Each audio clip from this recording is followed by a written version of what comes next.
All right, all right, all right. Rest in peace from a little moment of silence from Marvelous Marvin Hagler. Yes, Man, that man. caught me off guard last night, man. How about you? Definitely, man. I love Marvin Hagler, man, and all the fights that he had. Tommy Hearns, and definitely, let me get it together here. Tommy Hearns and Sugar Ray Leonard, man. That's when boxing was boxing, bro. I miss that, man. Yeah. Oh, yeah. Those were the glory days, the 80s. Yeah. Yeah. Oh, yeah. That might have been, I remember watching that as a shorty. I couldn't have been no more than 6, 7 years old, but everybody was gathered around and was looking forward to that fight. I was like, probably my introduction to fighting, and to see them really scrap. Like, if anybody ain't seen this fight, go on YouTube. It was only 2.5 rounds of the most just pure violence, trying to knock each other's head off. And as a kid, I fell in love with that. I've watched boxing ever since, man. That shit was crazy. Yeah.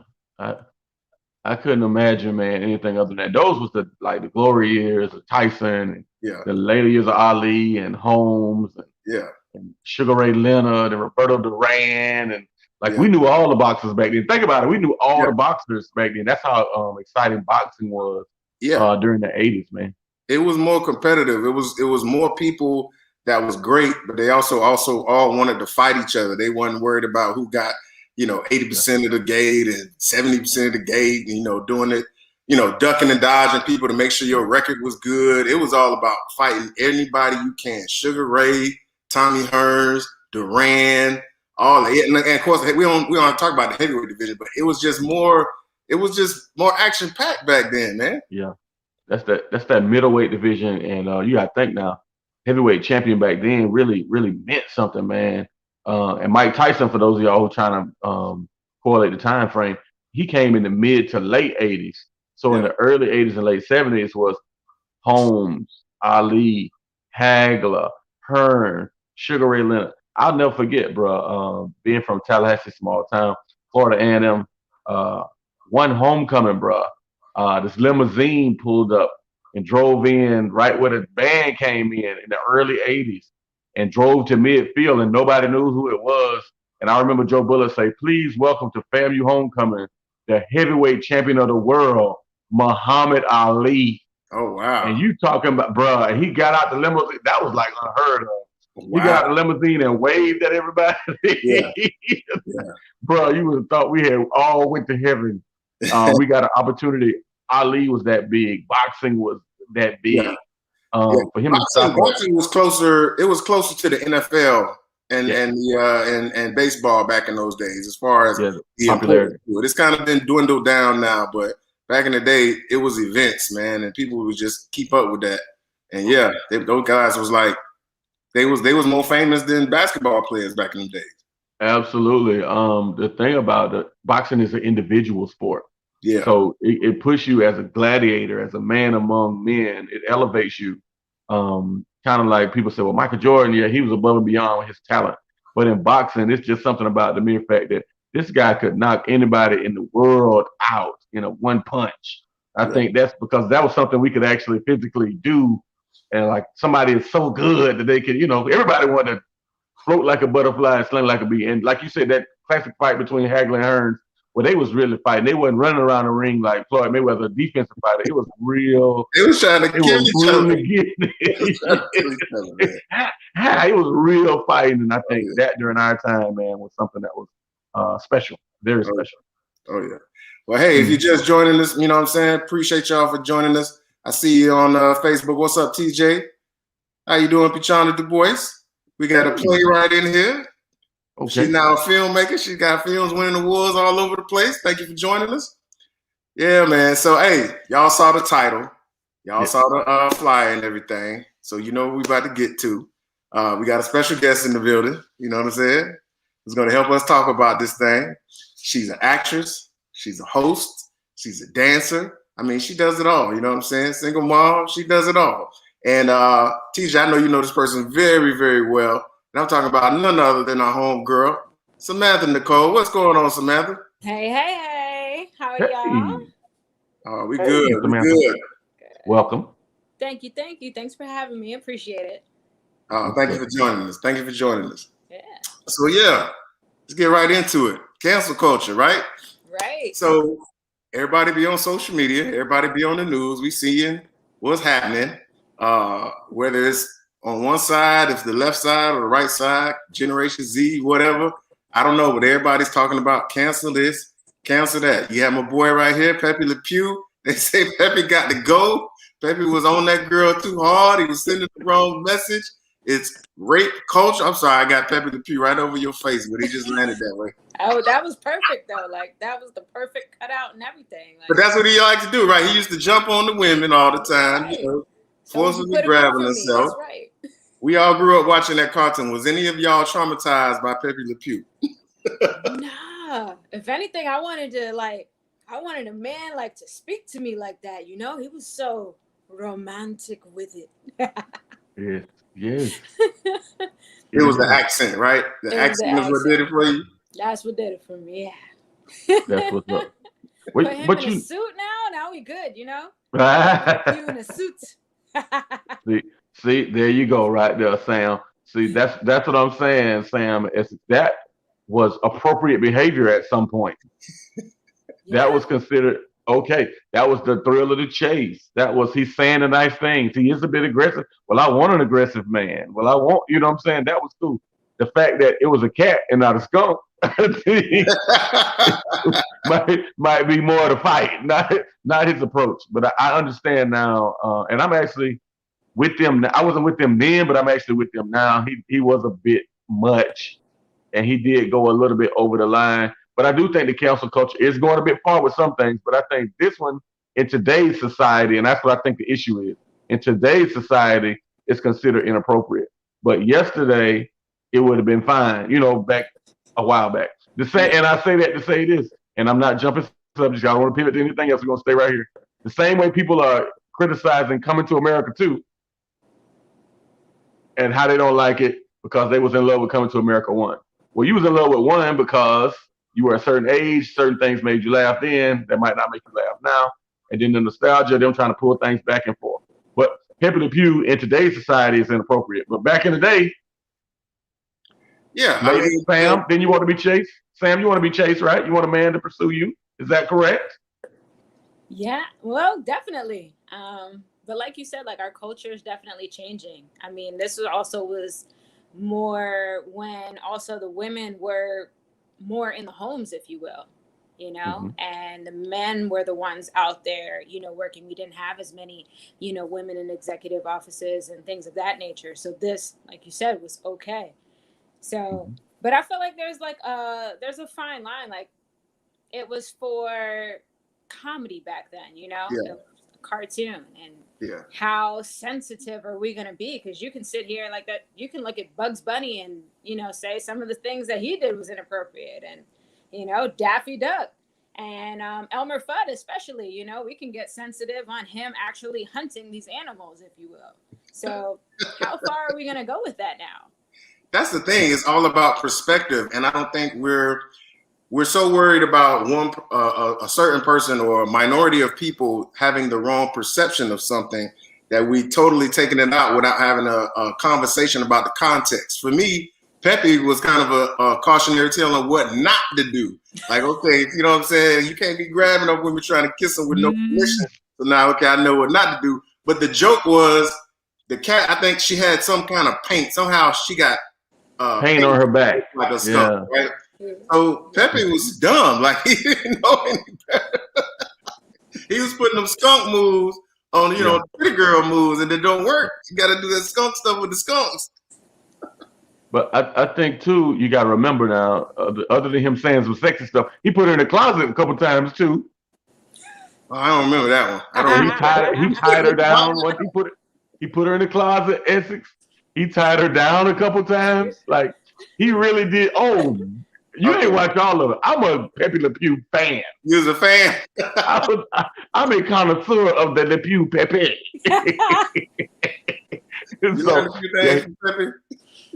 He put her in the closet a couple times, and he actually tied her. Pepe was progressive, says Joni. He was after a cat and no other skunks. Well, he thought she was a skunk. Some kind of way she kept that paint on her back. But you got to go back and take a look at it, bro. He did do some stuff that was a little sideways. Okay. What do you got there? Well, the lady saying Pachanda says, I agree with her. I never even thought of Pepe in a negative light at all. To me, he was suave and funny, never looked at it as a predator or violating type. Exactly. Like, I think we just weren't as sensitive back in them days because we didn't have so many things being exposed to us. So it was like, and cartoons was a cartoon. You weren't supposed to take it serious anyway. Like, what's the deal? Yeah, that's definitely one of the problems that I feel like our society is facing more and more is that with social media, a lot of like the younger generation isn't really being taught, hey, certain things are for entertainment, like only, and then other things are real life. You know, they sit here and they watch a lot of these things and it's just like, oh, this is how I'm supposed to act, like Pepe Le Pew, because I've seen it on TV, so that makes it real. And it's not, you know, and we had different entertainment back then. You know, everything wasn't in our face with the news nowadays, you know, with the like Me Too movement. We didn't have that back in the 90s, the 80s, definitely not, you know. It wasn't in your face as what's happening. That was more done behind closed doors. So now here we are, sensitive, you know. Yeah. I don't know. Well, you know, I think we also got to say too, the term cancel culture is new and it's kind of like the fresh thing to say, right? But back in the day, you know, you watch certain movies and things like that. You remember when people was trying to, you know, come down on hip hop. Like, remember, who was that? One of the like senators at the time. She was like trying to ban certain rap artists and stuff. And then, if you know the story of 2 Live Crew and Luther Campbell, he had to go to court and like sue to be able to release records. And then that's why you have those parental advisory labels on hip hop music now. So the whole cancer act is cancel culture. It's been around for a while, but I think it's changed now and it's gotten more sensitive and everything. Like even rock and roll, they used to go after rock and roll. You know what I'm saying? Because it was too secular. It was devil music. You know what I mean? People always wanting to get rid of stuff that they, you know, that it makes them feel some kind of way. Right. And I totally agree with you, man. Right now we coming up on a time where it's they canceling foods, they changing images on our like the rice, Uncle Ben's white rice, Aunt Jemima. They changing a lot of stuff, man, because of the culture, because it's viewed as inappropriate.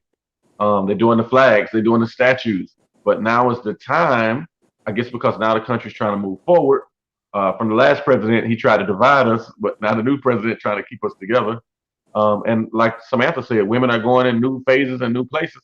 And maybe, and I will say, women in those higher positions are now saying, hey, you know what, that's inappropriate. We don't want to be viewed upon like that.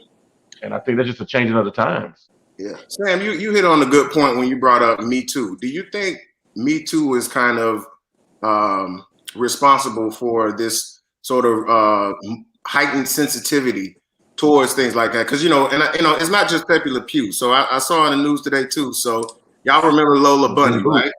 Don't you call me dog. Yeah. There's been a lot made about, okay, the picture on, I guess it's the audience is right. So one picture they saying is too sexual. And then the other image is what they came about with to kind of make it more, you know, unsexual or whatever. So the question to you as a woman, do you think that the Me Too movement has kind of added to this extra layer of sensitivity we seem to have?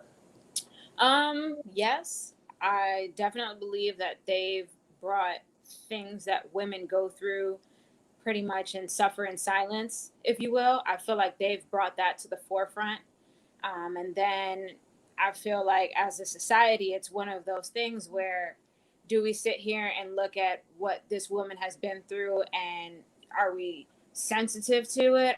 Are we going to sit here and just pretend this doesn't go on? Or are we going to sit here and actually address it, you know, as a country? So I do feel like they're definitely responsible for bringing a lot to light. Can I say I technically agree with like the Lola Bunny thing? Like Lola, her role was she was sexy. Like, so do I feel like certain things, I guess, like need to be censored? Even though you didn't ask me that, that's kind of just where this led to. So yeah. I mean, we talk about everything in general with these examples. We got another example we're gonna get to. We're gonna have a good time. But I don't feel like certain things should be censored. I feel like at the end of the day, like men and women play different roles, and just because a bunny, which is a fake character, just like Jessica Rabbit or any other fake character, over sexualized, like I don't really see the big deal in that.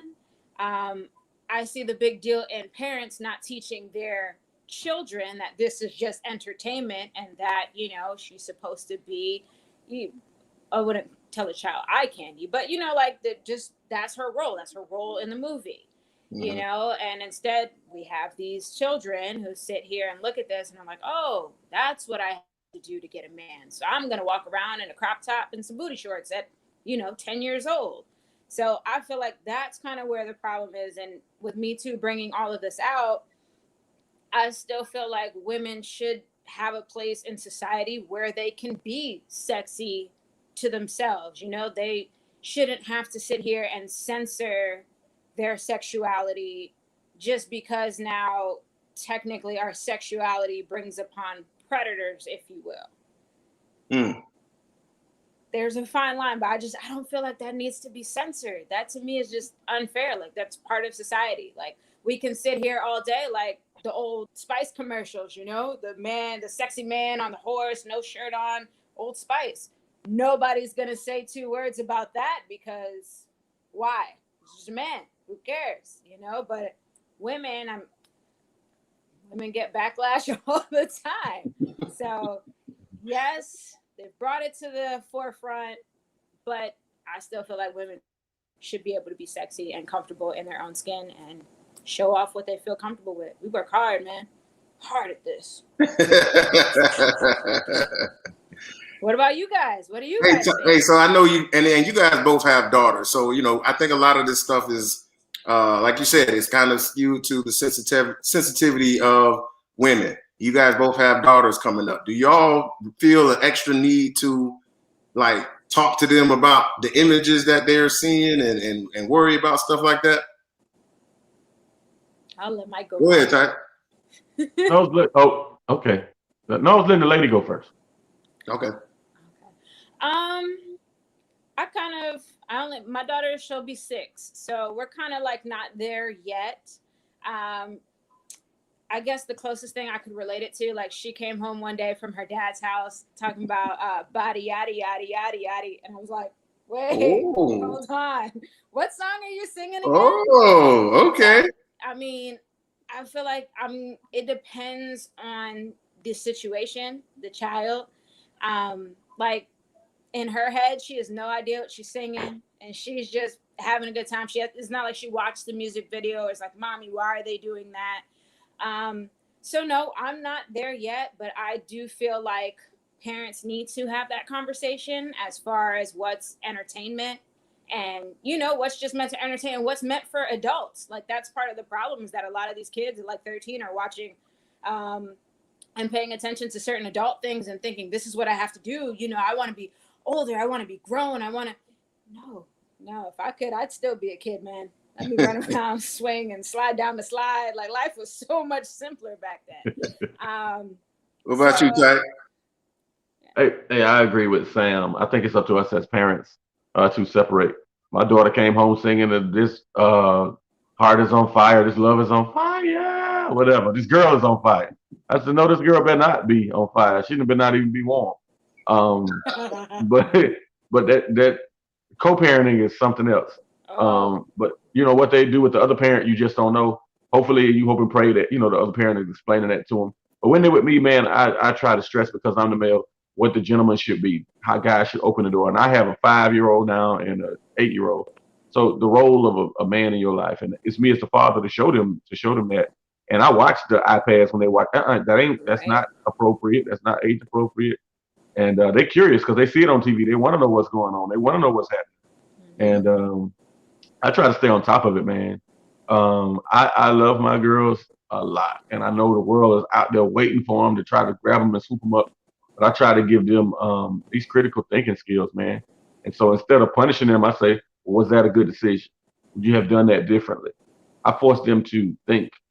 Is my thing. And the culture now, it's on us. It's on us what commercials they watch. It's on us or what TV shows they watch. Like I said with the iPad. Otherwise, I answer all the questions, bro.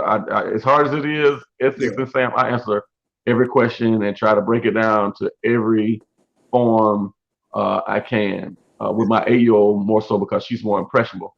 My 5-year-old is a leader. She's gonna be the next president of the United States. She's a gorilla in your midst. I promise you. But my 8-year-old is still and it's odd because you would think that would be different with the younger one. My 8-year-old is a great athlete, but she's more of a follower. So now I'm teaching her leader skills. Why following somebody else and their opinion might not necessarily be right for you. Yeah. So those are things and why you shouldn't watch that on. Not that they're trying to keep that from you on YouTube, but why you shouldn't watch that. The reasoning behind it, why the thought process is different, what real life and television is, the difference in the two.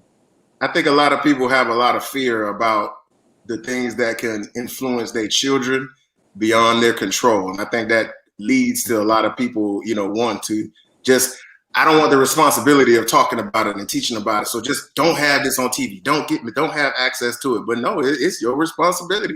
You know what I'm saying? Like I try, it's funny, but like me and my son go back and forth about the type of rappers that he think is good versus the people that I listen to in the car that I know is good. And he trying to tell me about some damn Blueface and this baby and that baby and all that. And I'm like, man, stop it. But there's nothing I'm going to be able to do about it because he's young. He want to do what the young folks do and be associated with that because he thinks that's cool and he don't know any better because he's 10, almost 11.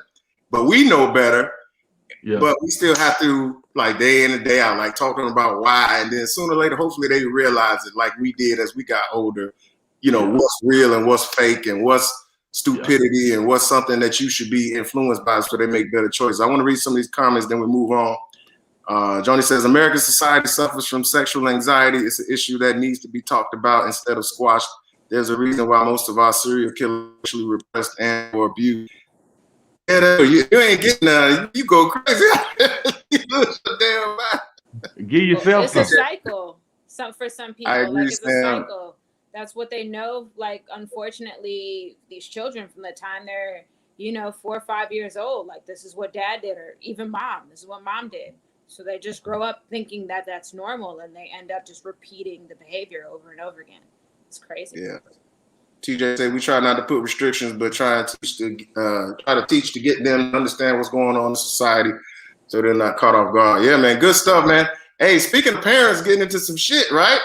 Oh my goodness! I know y'all saw it, man. Kirk Franklin got into it with his son. And his son went and recorded it and put it out there with a statement that basically confirmed. I mean, he was looking for attention. He was looking for clout. He was looking for sympathy. I think basically he was trying to make Kirk Franklin. He thought people was gonna cancel Kirk Franklin because Kirk Franklin has a gospel law to call him a bitch ass, put his foot in his ass. And all. I thought it was like, what black person hadn't been cussed out by it? Right, it's part of our culture. Just saying, it's a cultural thing.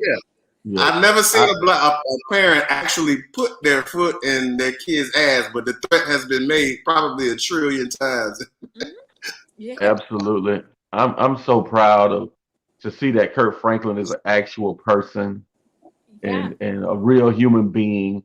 And I know he's revered as the pastor and the voice of Black America gospel music. But you know what? At some point in time, you put that belt down, you put that Bible down and pick that belt up. And that let me know that I got more respect for Kirk Franklin now that he didn't handle it any other way than I had before, because I know Kirk Franklin to get that ass. You know what I'm saying? That gives me more respect for Kirk Franklin. You put aside, you understand that you live in a realistic world. It's not all about the Bible. We all love God, but it's at some point, you're a man, and you touch that ass. Like my mama used to say, get Nick. I'm finna get that ass. Your dad and grandmama said, I'm finna get that ass. Yeah. That to me is such a joy in my heart to know that it brings a sweet spot in my heart to know that, that at some point Kirk Franklin probably beat the shit out of that. He probably beat the shit out of that. Raw talk. What's up, ladies? Hey, what's up? Hey, what's up, Raw Talk? And that's what made me feel. I'm gonna let y'all talk, but that's what made me feel good. And the fact that he could revert back to, and I'll still touch your ass up, man. That's some parenting. That's what real parenting was. That's what kept us out of jail back in the day. Your mom and your dad said, I beat your mother, beat your ass. Or maybe beat your ass. Joni say, I wish Kirk hadn't apologized to that big soft child, 33 years old, acting like that. Shame on him. And listen, we don't know who was right or wrong in it. All I was saying is that's life. Like you say, that's real people shit, man. Like I just got into it with my old boy the other day, man, over some shit. And we cuss at each other, but then it's over, man. But I'm grown. Like it's different. Like if I was 12, 13 years old and getting it to my dad, that's disrespect. Yes. Bust my ass upside the head all day. But two grown people, regardless of the relationship, they gonna bump heads sometimes. And my thing is, why are you recording it? He set the shit up to be recorded. I don't know if y'all saw the clip. He had one phone with Kirk on speakerphone and recorded the shit with another phone. So this wasn't something that was spurred a moment and all that. He kind of wanted to do this for a reason. And that's what I think ties into our topic. I think he wanted people to come down on Kirk, cost Kirk some money or some events or whatever. And so he can feel like the accomplished person, like I got you. So that shit crazy, man. He was wrong. Yo, Sam, do you I agree with both of you guys. Go ahead, Sam. I agree with both of you guys. Like I still remember that. Like my mom used to say, "Go ahead, call 911. When I get out of jail, I'm still gonna come out and I'm still gonna beat your ass again." So, and I mean, I remember one time actually into it, and she literally grabbed the phone, took it, and like threw it at me, like here, like that don't scare me. Wow. So I mean, I agree. That makes Kirk just like a real person, A real person. Yeah. A lot. And like I said, we don't know what led up to it. We don't know what's going on. He could have been dead ass wrong. That's not what we're talking about here. Right. We're just talking about like real shit. Like, no, you can't cancel somebody over being a real human being and like popping off. I don't care who they are. You pop off. Like, I done been cussed out by family. I done cussed family out. It is what it is. Right. We've all done it. And it's just nice to see like I don't say it's nice to see, but it's nice to see our I don't want to say our clergy, but like people that are in this limelight for being holy, if you will, that they're not holier than thou. They're human. They bleed red just like we do. Yes, they have a calling to lead us to God, teach us about God, get us closer to our maker. But, at the end of the day, it's nice to see that they're human and not just better than everyone else. Absolutely. Absolutely. And that's one of the big problems people have with clergymen, pastors, whatever, and sometimes it's not their fault. Sometimes it's the people that put them on pedestals. So it's both sides. But these people are human. They go to the bathroom every day. They have sexual needs like everybody else. They might have an addiction. They might have something going on. Right. It's just in the fact that you put them in this pedestal position and they're preaching to you about some ideological way of living. So you expect them to do it. That's just not how things go, man. And I know, Ty, you grew up in the church. I didn't. I don't know if you did, Sam, but we've always heard of the person that was always in the church and was like the dirtiest, like nasty, wildest person you could think about, right? Man. Bruh. Let me tell you something. Growing up, I went to AME Church in my hometown. Anybody from Tallahassee, they can remind you this. They went to my church. They used to switch pastors, bro, like every 4 to 6 months. The bishop, it was regulated that they switched the pastor unless the trustees had to say, okay, let's keep him. And he got to stay at that church. If not, they switch you to another church and you get another pastor. Every 6, 8 months, they have a meeting. So we had this one pastor, bro. He was like the latest man. He was the ultimate latest man. So he got that first 6 months, and then everybody was like, because he had only dated like a couple chicks in the church. That second 6 months, he went through like 3, 4 more. Like he was. They had a nickname for him. I ain't gonna say it, but he had a nickname for him, bro. Let's just say he laid hands and anointed and oil.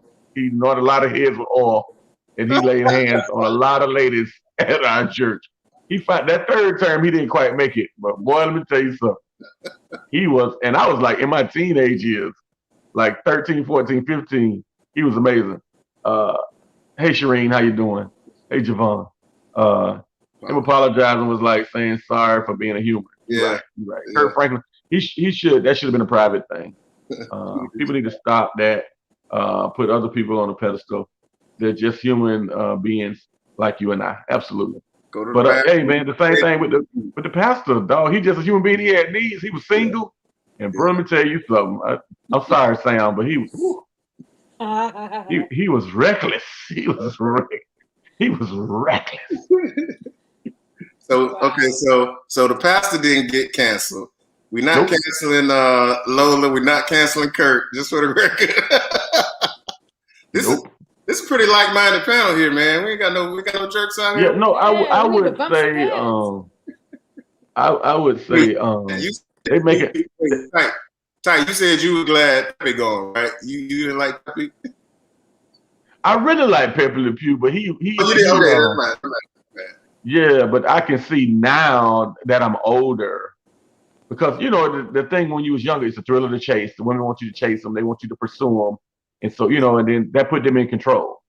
So I was the dude with the jerry curl and the braces, so I always had to pursue. A lot of times it was for knots. But now that I'm older and I understand that, they have to have an energy, you have to vibe with somebody. It's a difference. Relationships are different. And now women, I got to give them credit. They pursue men now. They're more aggressive. They do their thing now. And that leaves us in a position of, okay, am I vibing her? And then you don't want to get cussed out. Like a lot of the ghetto chicks, for whatever reason, they like me. And I like some of them too. So I can't tell you how many times I've been called an F-boy. F-boy. What's up, F-boy? Oh, you don't hear me talking? Like, I ain't no F-boy. You end up in an argument that I was just trying to get your attention. What's up? How you doing? You know what I'm saying? It's all kind of ways now. Ladies are I give it to y'all, man. Y'all have become like really strategic in y'all moves. And Essex, you know what I'm saying? You understand. I'm out here, dog. So I'm trying to, you know what I'm saying? Yeah. Sam, I got a question for you. So we always like to get the lady perspective. So you mentioned earlier, like I say, you like a suave dude, nice looking, put the moves on you, be, more aggressive, right? But now, if the guy wasn't as attractive, does that change how you receive an aggressive type of approach? Because I've always, a woman, they'll claim bloody murder for the dude that's not attractive. But the dude is attractive, he can be aggressive, he can get away with some shit, right? You're so right. So such a double standard. Such a double standard. Oh, yeah. I mean, that goes both ways, though. Are you going to sit here and pursue a woman that you don't find attractive? Like, are you going to go hardcore for her? No. You're not even going to look at her twice. So, I mean, like... No, what I'm saying is the reaction. What I'm saying is the reaction where you would, some women are offended. You're only offended by if you're not receptive to being, getting with this man. Right. You might not go to HR. You go to HR about, little stanky boy from the corner, but... I mean, I feel like as far as being offended, like you shouldn't be offended. Any man that's trying to pursue you, like that's technically a compliment. And I mean, there's only but so many different ways to say no. If I've said no 10 times, whether I'm attracted to you or not attracted to you, like at the end of the day, no is no. I feel like women though have the tendency to give off like wrong vibes, in my opinion. There are some women that just like attention and they'll sit here and he's giving me attention, so I'll enjoy it now, and they'll say no, and then that leaves you guys confused. So it is a little bit of a double standard though, because we'll sit here and we'll enjoy the chase with someone that we're attracted to, but we will sit here and clearly not enjoy really any of the chase with someone that's ugly or we're not attracted to. But I don't think if you're willing to take it from the attractive man, you shouldn't sit here and be offended. Oh, this is like an HR order or something to that effect just because the guy is unattractive. Just make sure you're putting your foot down and saying no and not giving him mixed signals. Yeah. Like, okay, in the case of Cuomo, Andrew Cuomo's in the news for that, right? He's coming on strong left and right. He was getting all the interns, all the little sexy legs. He was just doing. He was Pepe Le Pewing up there in New York City. Hey, you gotta do something during the coronavirus. Everything else is locked down. Yeah. Saying. Wow. So Wow. basically, if Como looked more like the brother on CNN, he could have got the business. He could have got it up. TJ say, so the fellas, the industry that we're in, do you have restrictions on the type of pics you take with a fan? I'll let you take that one first, Tyke. Yeah, I changed my pictures up. I don't touch it. I try to do pictures with my hands all the way out. I do what they call a Steve Harvey, and I put somebody else in the picture, and I do my hands all the way out like the letter T. So you can't say I touched you in any kind of way. I can't tell you how many mamas and grandmamas and aunties have grabbed me and rubbed down my back trying to find my spot in a picture. And I said, oh, you don't touch people. No, ma'am, I don't touch people in my pictures. So I would definitely keep my hands to myself. And it is definitely because of the culture and coronavirus. Coronavirus. Yeah. Yeah. Coronavirus. What about you, Sam? Do you get guys? Have you ever had any guys get a little too grabby with you, like at maybe the red carpet or something, and you feel a certain kind of way? Yep. Creepy. Sure have. Wow. How do I explain it? It's unacceptable, but it comes with the territory, in my opinion. We're in an entertainment industry. There's gonna always be, in my opinion, there's gonna be somebody that's inappropriate. And I mean, at the end of the day, you kind of gotta act accordingly. I mean, am I gonna sit here like my butt's been grabbed? We'll just use that as an example. Okay, somebody sat here, oh, take a picture of me, grabs booty, walks away. Am I gonna sit here and make a big deal about it? Like, is that worth my time in front of all these people? No, just not at the moment. I mean, you know, it's the entertainment industry. Unfortunately, it's an industry we're a part of. And one day when I afford security, it'll be different. But, get off my booty. Yeah. But I mean, like I just feel like all artists deal with it to some degree, whether you're a man or a woman. I mean, Rihanna's Rihanna. She's worth how many billions, you know, and still has like a stalker that she hasn't been able to get rid of. You know, she has people that accidentally touch her. Not accidentally, they do it on purpose, but you know that get close to her. Security wasn't looking at something. Like it happens. It happens both ways. I like that. I'm gonna start doing that. You want a picture? You got hands up. That's how we take pictures. There you go. Hands up. Letter T. Everybody make a T. Yeah. Yeah, man. You got to be careful because, like, okay, I don't have the same issues as y'all, but people like to embrace you. People like to embrace you and stuff like that and put a little hand around you. You got to be careful of when you swing that hand back around. Some people got bigger asses than others. You got to make sure you clear that ass. Get to that shoulder or get to that rib area if you're going to embrace them. Otherwise, I'm with you tight. Just keep your hands out like you're flying an airplane and stuff. Don't even do that shit. Don't be kissing. Don't be trying to kiss me in the pic and all of that because then certain people going to get mad. You know what I'm saying? They'll get mad. But yeah, just keep it professional. It's all good. You take a little picture. They try to also, you know, them heavy-breasted women, they try to, you know, put that thing on you, let you feel a little softness and stuff. Y'all know, they think they slick. We know y'all do that shit on purpose. Yeah. That's why y'all spray perfume in y'all bosom. TJ, you got groped too? Damn, boy. It's part of the industry, I'm telling you.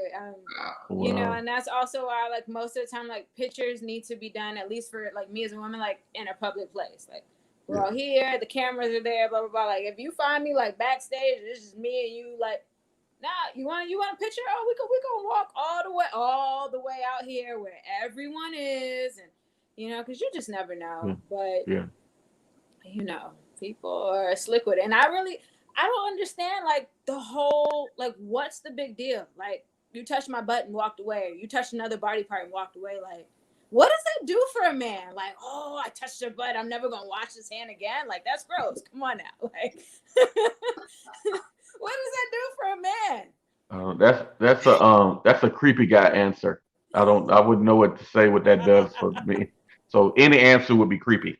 So ethics don't answer. Yeah, because like, what's been grab the ass before? Like, you know, it's kind of, yeah, it's creepy, and it's kind of like on some, like I just took something and did what I wanted to do just for my own ego and shit like that. Like it's you know what I'm saying? Like it's something behind that. That's the person you gotta watch, because they might got a few criminal assaults, let's just say it like that, on their record. You never know.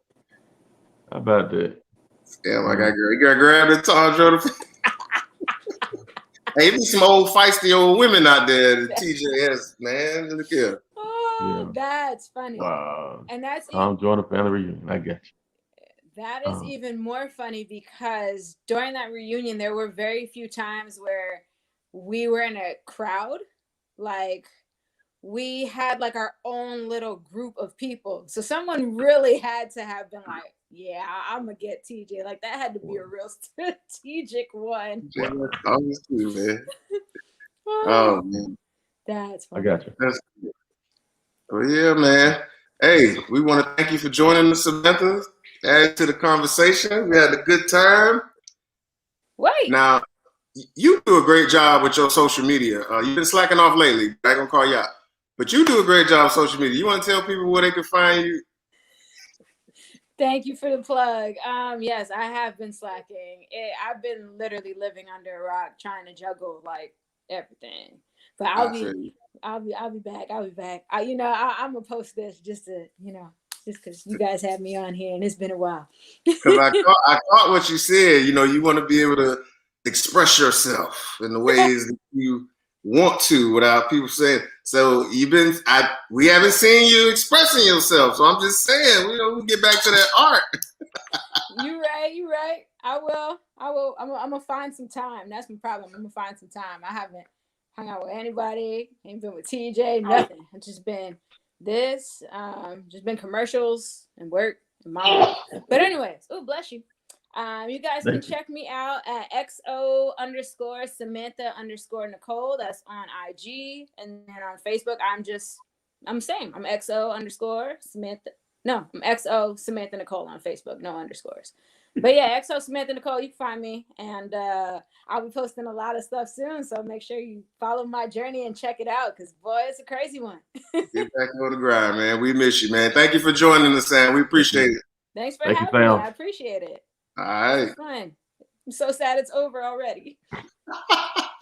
we try not to keep the people long on a Sunday night. We get in, get it out, let them get their laugh, and we'll be back at it next week. So we appreciate it. We'll bring you back though. Don't worry. We'll have you back. Oh, okay. You family now.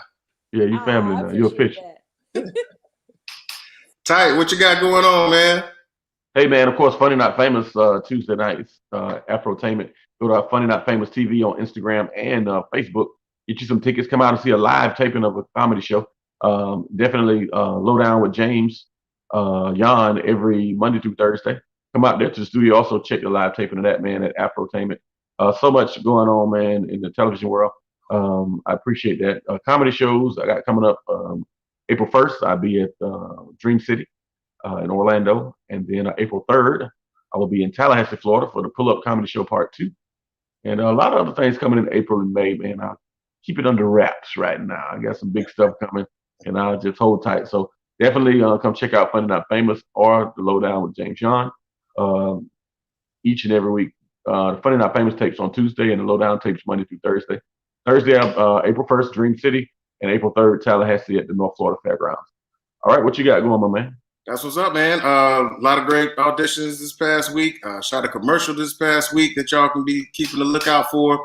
A film that I'm in called Inheritance won an award over in Paris for best film, best feature film. So this movie's really picking up steam. So I'm excited about it. The more film festival awards you get for independent films, the better likely chance it is for it to get distributed, so you guys can see it all over the world.